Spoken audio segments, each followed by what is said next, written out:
Comment économiser de l'argent et même avec un petit salaire? Alors c'est le sujet d'aujourd'hui et je vais partager avec vous une petite méthode qui va vous permettre d'économiser de l'argent même si vous avez un tout petit salaire. Et en plus, je vous indiquerai comment vous pouvez utiliser l'argent que vous avez épargné pour faire de l'argent. Alors cette méthode que je vais vous indiquer, elle est valable pour n'importe quel salaire.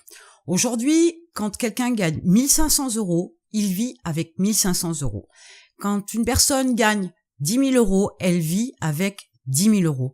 Forcément, quand on a les moyens, on va prendre une maison plus grande, une voiture plus grande, on va acheter des choses plus chères, on va se permettre d'avoir beaucoup plus de loisirs, de babioles et de choses superflues aussi. Mais il est certain aussi qu'on va acheter des choses de qualité. Mais pour autant, dans les deux cas, il y a la possibilité d'épargner. Alors la première des choses à faire, la première étape, c'est de faire le point sur toutes vos dépenses. Alors, il est important, quand on a un petit salaire notamment, d'analyser ses dépenses pour pouvoir définir déjà ce qui est important et ce qui ne l'est pas, ce que vous pouvez aller négocier ou pas, ce que vous pouvez supprimer ou pas, et de vous concentrer sur l'essentiel. On ne vit pas malheureux parce qu'on n'a plus d'abonnement à Netflix. On vit malheureux parce qu'on n'a pas à manger, là je suis d'accord. Mais on vit pas malheureux parce qu'on n'a pas l'abonnement à Netflix. Si vous avez cet abonnement, vous pouvez le couper et au lieu de vous vautrer dans votre canapé le soir en rentrant de votre boulot parce que vous êtes claqué, au lieu de vous vautrer devant Netflix, je peux vous garantir qu'il y a tout un tas d'autres activités que vous pouvez faire. Alors non, je propose pas de jouer à la PlayStation, mais ça peut être une lecture intelligente, une lecture qui peut vous apprendre quelque chose, qui peut vous faire évoluer, mais ça peut être aussi passer du temps avec vos enfants. Et bien évidemment, si vous devez passer du temps avec vos enfants, il faut aussi prendre du temps que vous devez passer avec votre époux ou votre épouse. Bref, au final, le temps que vous avez à dispo le soir, vous pouvez le mettre à profit, vous pouvez profiter de la vie sans que ça vous coûte quoi que ce soit. Et dans ce cas-là, vous pouvez économiser le montant de votre abonnement à Netflix. Vous allez pouvoir aussi analyser par exemple votre assurance habitation. Alors soit vous cherchez à négocier votre contrat, soit vous changez de cabinet d'assurance pour pouvoir payer moins cher. Le téléphone par exemple, vous avez la possibilité de grouper votre ligne plus celle de votre concubin ou de votre concubine, éventuellement peut-être vos parents, etc., vos frères et sœurs. En groupant les lignes, vous avez la possibilité aussi de pouvoir négocier auprès d'un opérateur.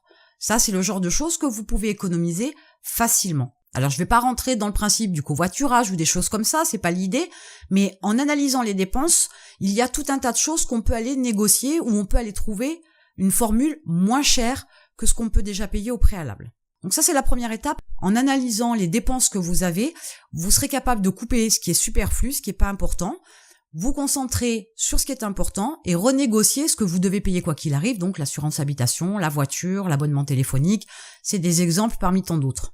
La deuxième chose à faire, c'est d'ouvrir un livret d'épargne. Peu importe le type de livret d'épargne, dès l'instant où il vous bloque pas l'argent ou que ça ne vous coûte pas d'argent si vous faites un retrait, c'est une bonne solution. Le livret A, par exemple, c'est une solution parmi tant d'autres, mais après, il faut voir en fonction de votre situation et de ce que vous allez y mettre dedans. Quand bien même vous n'y mettriez que 10 ou 15 € tous les mois. Tout ça, sur ce livret A, même si c'est un faible pourcentage, ça rapporte des intérêts. Mais ce qui peut être intéressant, c'est que, par exemple, en fin d'année, au lieu d'avoir à payer mensuellement votre assurance voiture, par exemple, vous aurez peut-être la possibilité de pouvoir payer votre assurance voiture en une fois et de la payer moins cher. Donc là encore, vous allez économiser. Par contre, ce qu'il y a sur le livret, ce que vous avez mis en épargne, il ne va pas falloir piocher dedans dès l'instant où vous avez vu le dernier smartphone sorti ou dès l'instant où vous avez envie de quelque chose de complètement superflu.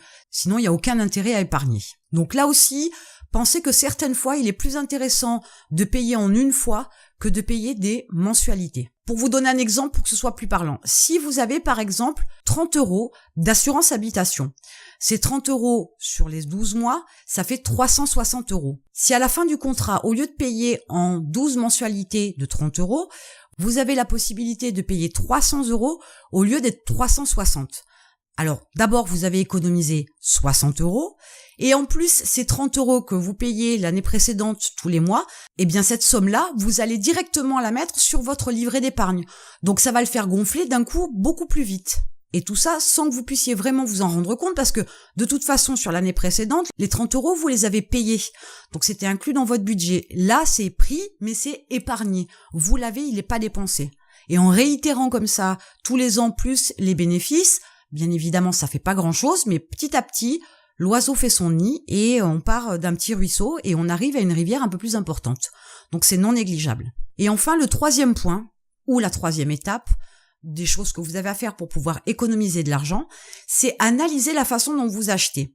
Exemple, si vous achetez une paire de baskets à 10 €, elle va vous durer le temps d'une saison. Ce qui veut dire, grosso modo, que dans l'année, vous allez en acheter 4 paires. Sur 2 ans, ça fait 8 paires, donc ça fait 80 €. Très sincèrement, il y a des baskets d'excellente qualité que vous allez payer ce prix-là, qui vont vous durer effectivement 2 ans, voire plus, si vous les entretenez correctement. En conclusion, pour ce type d'achat, il ne vaut mieux pas acheter 4 paires de baskets à 10 €, mais une à 80 qui va durer nettement plus longtemps. Donc là aussi, dans votre analyse des achats, vous pouvez avoir une approche différente qui va vous permettre aussi de faire des économies dans le temps. Et je pense que vous l'avez attendu, vous voulez le petit bonus qui va vous permettre de gagner de l'argent avec l'argent épargné, eh bien je vais vous le donner, je vais pas vous faire attendre plus que ça.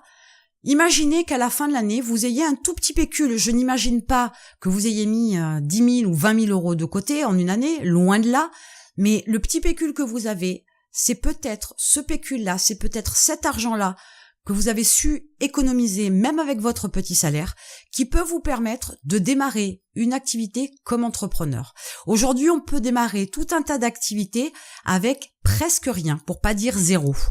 Donc ça veut dire aussi que vous avez l'opportunité de créer une activité et de pouvoir faire rentrer de l'argent supplémentaire, de créer un appoint, un complément de revenu ou pourquoi pas une autre activité qui soit nettement plus lucrative que votre activité d'aujourd'hui. Donc voilà comment on part d'une économie d'argent, qu'on part d'un système où on fait une analyse, où on met de l'argent de côté, on l'épargne et au final ça fait des petits et des très très grosses sommes parce que on change complètement de vie en créant une autre activité plutôt qu'en restant salarié avec un tout petit salaire. J'espère que ça a pu vous aider à vous mettre sur une voie un petit peu différente, que vous pouvez regarder les choses sous un autre angle, surtout que vous allez ouvrir un livret si c'est pas encore fait, que vous allez mettre en place un prélèvement automatique qui va mettre 10 €, 5 €, 30 €, 60 €, 100 € tous les mois sur ce fameux livret, de façon à pouvoir vous mettre un petit pécule de côté et pourquoi pas créer votre activité. Et à ce moment-là, il y a un lien dans la description, vous cliquez dessus et je serai là pour vous aider à mettre un business en place. En attendant, je vous retrouve de l'autre côté.